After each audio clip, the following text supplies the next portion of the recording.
Hi, and thank you for looking at AP Art History as a possible option to your course load for next year.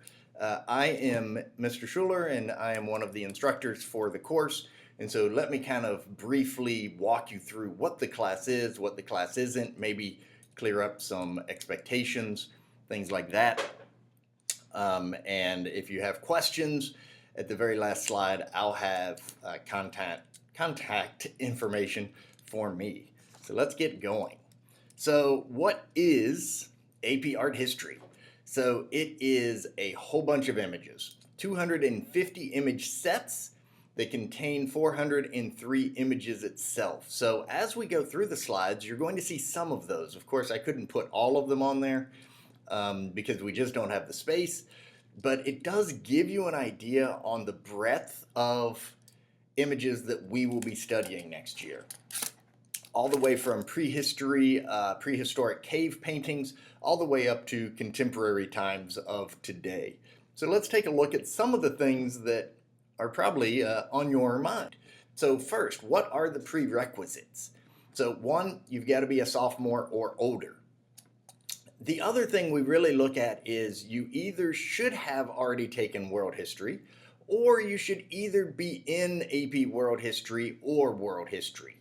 I think there is a great connection with world history and these images, and we'll talk a little bit about that in a little bit. All right, let's take a look now at the skill set that successful students tend to have. One, you've got to have an open mind. We're going to go through a variety of image sets across cultures, across empires, across continents, etc. And so it is not just Eurocentric in terms of Renaissance and stuff like that. Will we hit those pieces? Absolutely. But we're going to get pieces from all over the globe. And you've got to kind of have this open mind about learning about new things. My students tend to be great organized individuals. So they'll have note cards. We use Quizlet with flashcards, so you don't have to physically write them out. We will do note sheets and things like that. So all of those repetitions are going to help us remember the actual piece. And the other ones really are the ones who have taken or are currently taking AP World. Those tend to be more successful because it does tie in that bigger picture. So the AP World teachers here at Cambridge are phenomenal, and they're going to give you a lot of content. And as a former AP World teacher myself, I can tell you that this course is going to fill in that story because it's not just about the political context, but also the iconography, the pictures that the College Board is beginning to incorporate more and more into, and you get that total picture of social, cultural, and political iconography through art and how that culture has created it and what the purpose is.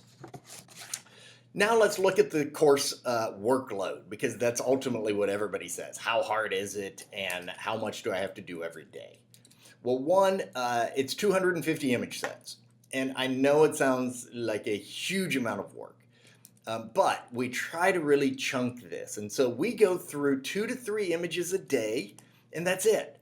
So I think that's a manageable enough number that you can kind of take this class on top of AP World or another AP class, etc.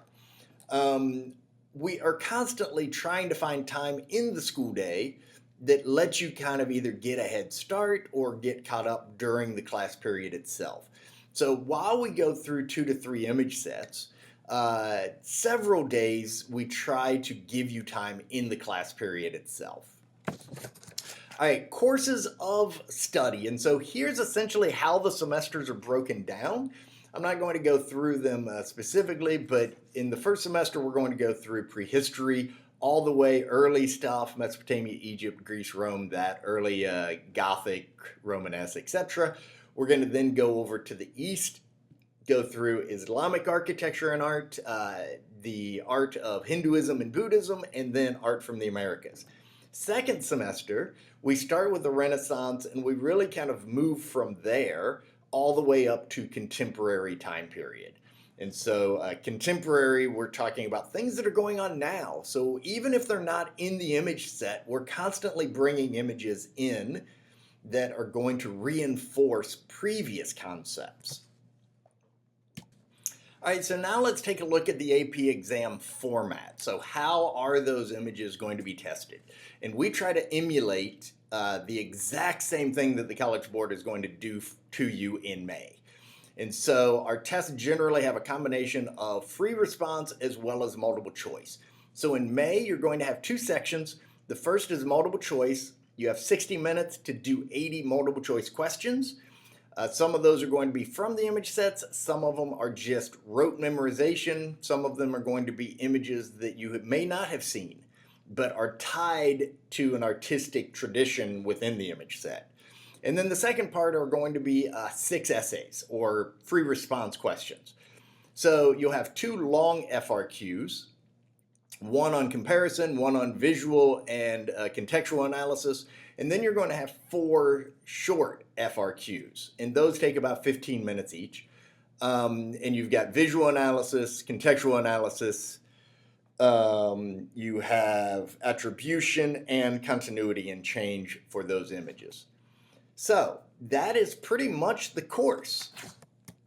So what do you do at this point? One, besides just automatically go out and sign up, if you have any more content information or about the course or anything else, this is my email right here. Feel free to shoot me an email, put in the heading like AP Art History questions or something like that. It is schulerm@fultonschools.org. And we will try to address all of your questions. And I hope to see many of you in class next year. Thanks for watching.